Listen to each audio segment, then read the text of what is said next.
राधे राधे। आशा करती हूँ कि आप सभी लोग खुश होंगे, स्वस्थ होंगे, मस्त होंगे। ओम नमो भगवते वासुदेवाय। आज मैं आप लोगों को बताने जा रही हूँ आश्विन मास कृष्ण पक्ष की एकादशी, जो कि इंदिरा एकादशी के नाम से जाना जाता है।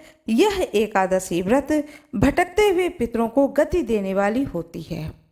जो भटके हुए पितर होते हैं, जिनके उनके पुत्र पौत्र आदि जो इस व्रत को धारण करते हैं, इस एकादशी व्रत को धारण करते हैं, तो उनके पितरों को मोक्ष की प्राप्ति होती है, ऐसा कहा जाता है।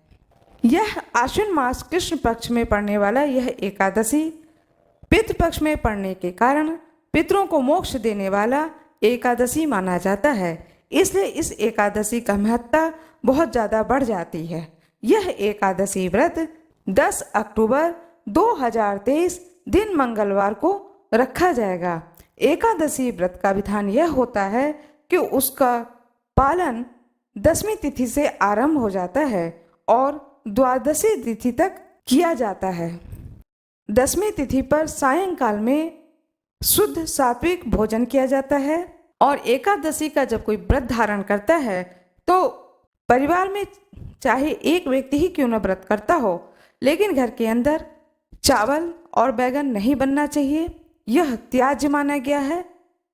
प्याज लहसुन का सेवन उस दिन परिवार के सदस्यों को नहीं करना चाहिए। इस बार विशेष बात है, इस इंदिरा एकादशी के दिन जो कोई भी इस व्रत को धारण करेंगे वह शालिग्राम भगवान की विधि विधान से पूजा करेंगे। इस दिन शालिग्राम को पूजा करके व्रत रखना चाहिए।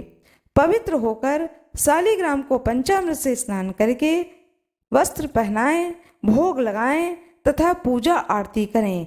पंचामृत का प्रसाद बना करके वितरण करना चाहिए। साथ में ब्राह्मणों को बुला करके इस दिन भोजन अवश्य कराएं और ब्राह्मणों को दक्षिणा भी दें। इस दिन शालिग्राम पर तुलसी दल अवश्य चढ़ाना चाहिए। इस प्रकार जो इस व्रत को करते हैं वो करोड़ों पितरों का उद्धार कर स्वयं स्वर्ग लोक को जाते हैं, ऐसा पुराणों में वर्णित है। जो कोई भी इस एकादशी को व्रत को धारण करेंगे उन्हें फलहार स्वरूप मूंगफली, मखाना, साबूदाने की खिचड़ी, मूंगफली भूनकर खाएं, आलू कलहर कर खाएं, साबूदाने की खिचड़ी खा सकते हैं। सब चीज़ों में फलहारी नमक डाल करके आप ले सकते हैं। कूटू के आटे की पूड़ी और लौकी का रायता, जो भी फलहार बनते हैं उन फलहारों को बना करके तुलसी दल डाल करके शालिग्राम भगवान को भोग लगा करके अपने परिवार के सदस्यों को प्रसाद स्वरूप उस फलहार को दे करके आप स्वयं उस प्रसाद का ग्रहण करें। एकादशी व्रत में अन्न का सेवन नहीं किया जाता है। पूरे दिन और रात पारना तक एकादशी व्रत को धारण करते हैं तो फलहार ही लेते हैं। जूस ले सकते हैं आप। फलों में जो भी सीजनल फल होते हैं, ऋतु फल होते हैं, सेब है, संतरा है, अनार है, जो ऋतु फल होते हैं उस समय के वह ऋतु फल खाएं, भोग लगाएं और प्रसाद स्वरूप स्वयं भी ग्रहण करें। पारना का समय है दिन बुधवार को प्रातः 6:20 से लेकर के 8:30 के बीच में पारना अवश्य कर लें। यह एकादशी अत्यंत शुभ है क्योंकि 2 शुभ योग भी इस बार बन रहे हैं। कहा जाता है कि शुभ योग में शुभ काम करने से, शुभ व्रत करने से उसका फल 3 गुना और बढ़ जाता है। इसलिए यह एकादशी और भी अत्यंत पुण्य फलदायिनी माना गया है। अब मैं आप लोगों को कथा सुनाने जा रही हूँ, एकादशी व्रत कथा। ओम नमो भगवते वासुदेवाय। अब मैं आप लोगों को कथा सुनाने जा रही हूँ आश्विन मास कृष्ण पक्ष की इंदिरा एकादशी की कथा। इस कथा को सुनने मात्र से, इसके प्रभाव से पितरों को मोक्ष की प्राप्ति होती है। साथ में आप भी अपने जीवन में सफलता को प्राप्त होंगे, यह निश्चित है। क्योंकि जब पितर प्रसन्न होते हैं तो उनका आशीर्वाद अवश्य मिलता है। पितर लोग प्रसन्न होकर के अपने पुत्र पौत्र आदि को आशीर्वाद देते हैं और वह उन्हें बहुत खुशी होती है। पितरों को बहुत खुशी होती है कि मेरे संतान सुखपूर्वक इस धरती लोक पर है। आइए अब कथा सुनते हैं बहुत ही भक्ति भावपूर्ण तरीके से। बहुत ही श्रद्धा और विश्वास के साथ में इस कथा को सुनते हैं। युधिष्ठिर जी ने पूछा भगवान श्री कृष्ण से, हे मधुसूदन, कृपा करके मुझे यह बताइए कि आश्विन मास के कृष्ण पक्ष में कौन सी एकादशी होती है। भगवान श्री कृष्ण बोले, हे राजन, आश्विन मास में कृष्ण पक्ष में इंदिरा नाम की एकादशी होती है। उसके व्रत के प्रभाव से बड़े बड़े पापों का नाश हो जाता है। नीच योनि में पड़े हुए पितरों को भी यह एकादशी सद्गति देने वाली है। हे राजन, पूर्व काल की बात है। सतयुग में इंद्रसेन नाम से विख्यात एक राजकुमार थे जो महिष्मतिपुरी के राजा होकर धर्म पूर्वक प्रजा का पालन करते थे। उनका यश सब ओर फैल चुका था। राजा इंद्रसेन भगवान विष्णु की भक्ति में तत्पर हो गोविंद के मोक्षदायक नामों का जप करते हुए समय व्यतीत करते थे और विधि पूर्वक आध्यात्म तत्व के चिंतन में संलग्न रहते थे। एक दिन राजा राजसभा में सुखपूर्वक बैठे हुए थे। इतने में ही देवर्षि नारद आकाश मार्ग से उतरकर वहां आ पहुंचे। उन्हें आया देखकर राजा हाथ जोड़ करके खड़े हो गए और विधि पूर्वक नारद मुनि का पूजन करके उन्हें आसन पर बिठाया। इसके बाद वे इस प्रकार बोले, हे मुनि श्रेष्ठ, आपकी कृपा से मेरी सर्वथा कुशल है। आज आपके दर्शन से मेरी संपूर्ण यज्ञ क्रियाएं सफल हो गई हैं। हे देव ऋषि, अपने आगमन का कारण बताकर मुझ पर कृपा करें।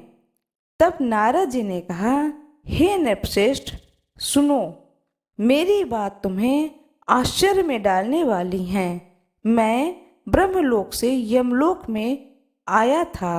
वहाँ एक श्रेष्ठ आसन पर बैठा था। यमराज मेरी भक्ति पूर्वक पूजा की। उस समय यमराज की सभा में मैंने तुम्हारे पिता को भी देखा था। वे व्रत भंग के दोष से वहां आए थे। हे राजन, उन्होंने तुमसे कहने के लिए एक संदेश दिया है, उसे सुनो। उन्होंने कहा है कि बेटा, तुम इंदिरा एकादशी के व्रत का पुण्य देकर स्वर्ग में भेजो। उनका यह संदेश लेकर मैं तुम्हारे पास आया हूँ। हे राजन, अपने पिता को स्वर्ग की प्राप्ति कराने के लिए इंदिरा एकादशी का व्रत करो। राजा ने पूछा, हे भगवान, कृपा करके इंदिरा एकादशी का व्रत बतलाइए। किस पक्ष में, किस तिथि में और किस विधि से उसका व्रत करना चाहिए। तब नारद जी ने कहा, हे राजेंद्र, सुनो, मैं तुम्हें इस व्रत की शुभ कारक विधि बतलाता हूँ। आश्विन मास के कृष्ण पक्ष में दसवें के उत्तम दिन को श्रद्धा युक्त चित्त से प्रातः काल स्नान करके, फिर मध्याह्न काल में स्नान करके एकाग्र चित्त होकर एक समय भोजन करें तथा रात्रि में भूमि पर सोएं। रात्रि के अंत में निर्मल प्रभात होने पर एकादशी के दिन दातुन करके मुंह धोएं। इसके बाद भक्ति भाव से निम्नांकित मंत्र को पढ़ते हुए उपवास का नियम ग्रहण करें। अद स्थित्वा निराहारः सर्वभोग विवर्जितः स्वमोक्षो पुंडरीकाक्ष शरणम वे भवाच्युत। कमल नयन भगवान नारायण, आज मैं सब भोगों से अलग हो निराहार रहकर कल भोजन करूंगा। हे अच्युत, आप मुझे शरण दें। इस प्रकार नियम करके मध्याह्न काल में पितरों की प्रसन्नता के लिए शालिग्राम शिला के सम्मुख विधि पूर्वक श्राद्ध करें तथा दक्षिणा से ब्राह्मणों का सत्कार करके उन्हें भोजन कराएं। पितरों को दिए हुए अन्नमय पिंड को सूंघ कर विद्वान पुरुष गाय को खिला दें। फिर धूप और गंध आदि से भगवान ऋषिकेश का पूजन करके रात्रि में उनके समीप जागरण करें।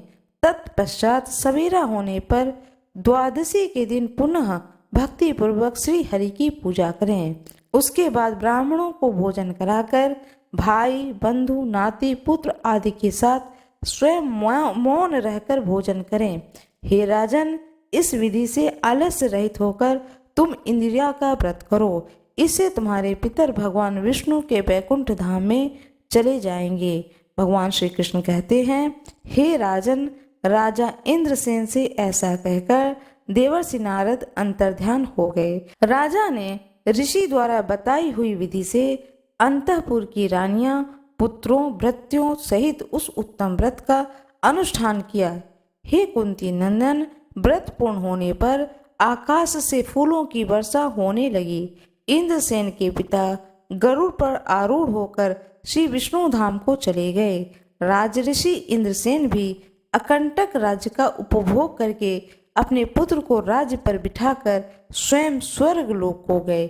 इस प्रकार मैंने तुम्हारे सामने इंदिरा व्रत के महात्म्य का वर्णन किया है। इसको पढ़ने से सुनने से सब पापों से व्यक्ति मुक्त हो जाता है और वह स्वर्ग को जाता है। भगवान विष्णु की जय हो, गरुड़ भगवान की जय हो, धर्मराज की जय हो। इंदिरा एकादशी के दिन शालिग्राम भगवान की पूजा करनी चाहिए।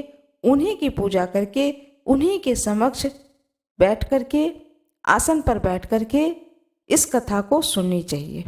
इस कथा को सुनने मात्र से, इसके प्रभाव से पितरों को मोक्ष की प्राप्ति होती है। साथ में आप भी अपने जीवन में सफलता को प्राप्त होंगे, यह निश्चित है। क्योंकि जब पितर प्रसन्न होते हैं तो उनका आशीर्वाद अवश्य मिलता है। पितर लोग प्रसन्न होकर के अपने पुत्र पौत्र आदि को आशीर्वाद देते हैं और वह उन्हें बहुत खुशी होती है। पितरों को बहुत खुशी होती है कि मेरे संतान सुखपूर्वक इस धरती लोक पर है।